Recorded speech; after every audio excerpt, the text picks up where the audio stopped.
So hello and welcome guys. In this video we cover the unit 2 and unit 3 of applied thermodynamics.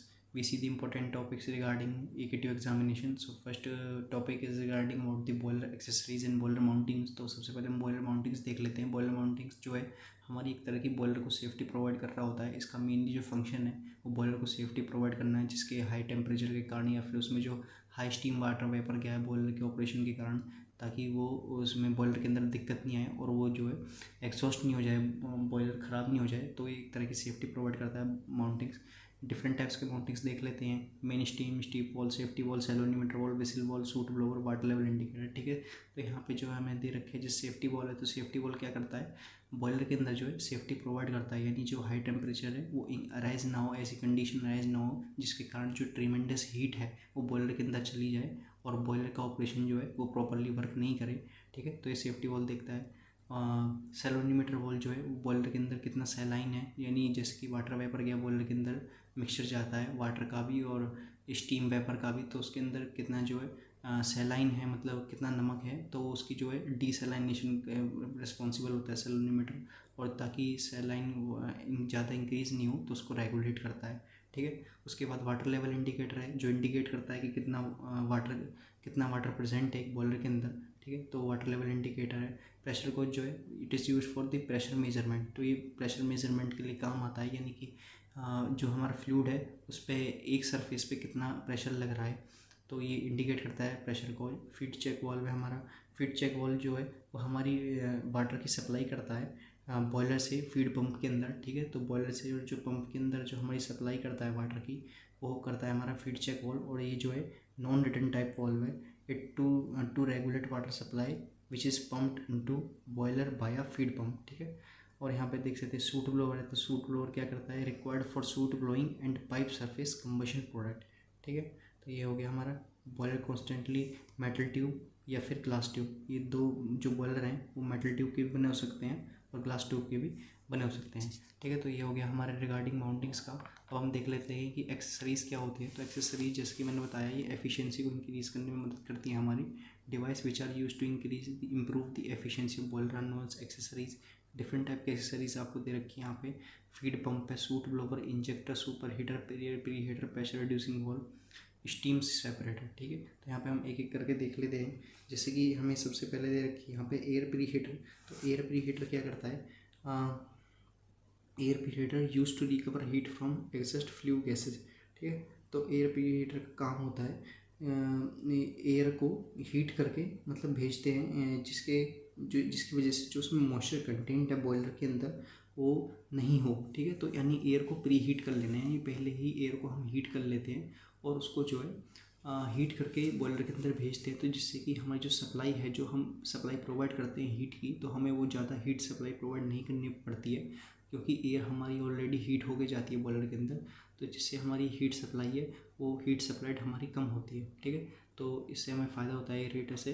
ठीक है, now हम pressure reducing valve देख लेते हैं. Pressure reducing क्या करता है, यदि प्रेशर ज़्यादा है किसी भी जो वाटर जा रहा है या फिर वाटर वेपर्स उसके अंदर जा रहे हैं बॉयलर के अंदर, वो यदि फास्ट वेलोसिटी से मूव कर रहे हैं जिसके कारण प्रेशर इंक्रीज हो रहा है, तो प्रेशर रिड्यूसिंग वाल्व उनके प्रेशर को रिड्यूस करता है. ठीक है, रिड्यूस करने में मदद करता है प्रेशर रिड्यूसिंग वाल्व उनके प्रेशर को. ठीक है, फिर है हमारा फीड पंप. मैंने पहले बता दिया था आपको माउंटिंग्स में भी. तो फीड पंप जो है वो हमारी वाटर जाती है inside the boiler is high, steam pressure is high.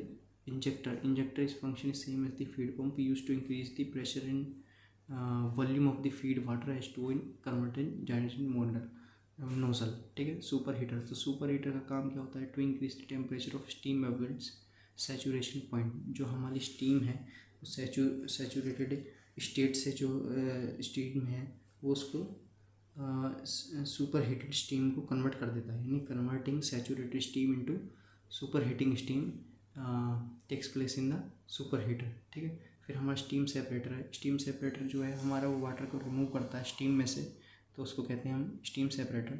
ठीक है, तो ये रिगार्डिंग है हमारा एक्सेसरीज़ की. और माउंटिंग्स हमने पहले डिस्कस कर लिया है. तो अब हम देखते हैं कि नेक्स्ट टॉपिक जो है हमारा बैबकॉक एंड व्हीलकॉक्स बॉयलर. तो बैबकॉक और व्हीलकॉक्स बॉयलर क्या होता है, तो it's a type of water tube boiler. ये वाटर ट्यूब बॉयलर है design by the American firm Babcock and Wilcox. ठीक है, तो कंस्ट्रक्शन में देख लेते हैं. It's consist of steel drum, uptake header, downtake header and the water tubes, ठीक है।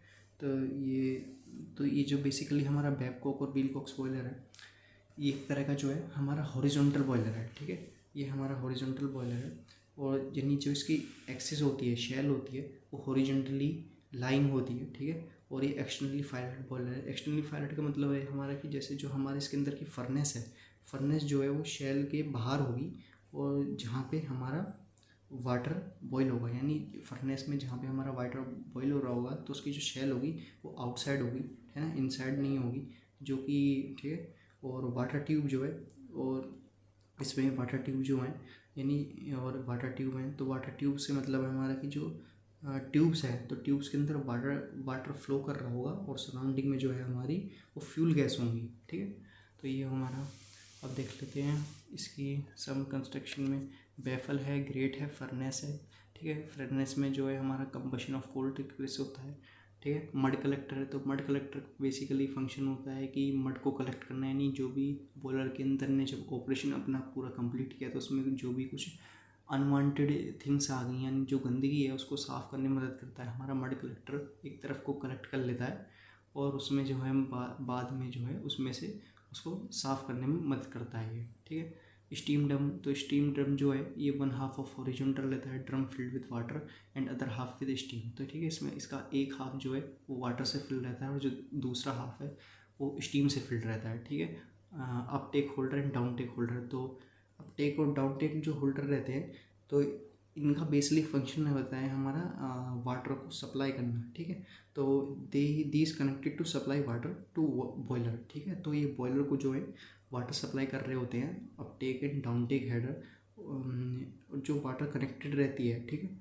फिर है वाटर ट्यूब्स, तो वाटर ट्यूब्स क्या है, तो वाटर ट्यूब जो है ये अप टेक और डाउन टेक से कनेक्टेड रहती है और जो इसका इंक्लिनेशन है वो 5 to 15 डिग्री पे फिट रहती है हॉरिजॉन्टल के साथ, या फिर इसका तो इंक्लिनेशन वो 15 डिग्री का आता है, यानी steel tubes small angle and 5 to 15 degree fitted with horizontal, ठीक है। Baffle plate and mud box already मैंने बता दिया, वाटर इम्प्योरिटीज को कलेक्ट करने में मदद करता है।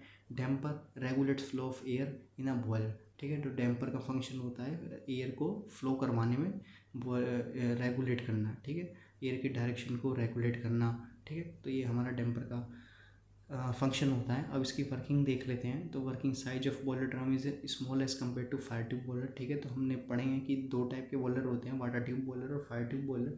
तो इसमें जो है बॉयलर जो ड्रम है वो छोटा रहता है फायर ट्यूब बॉयलर से।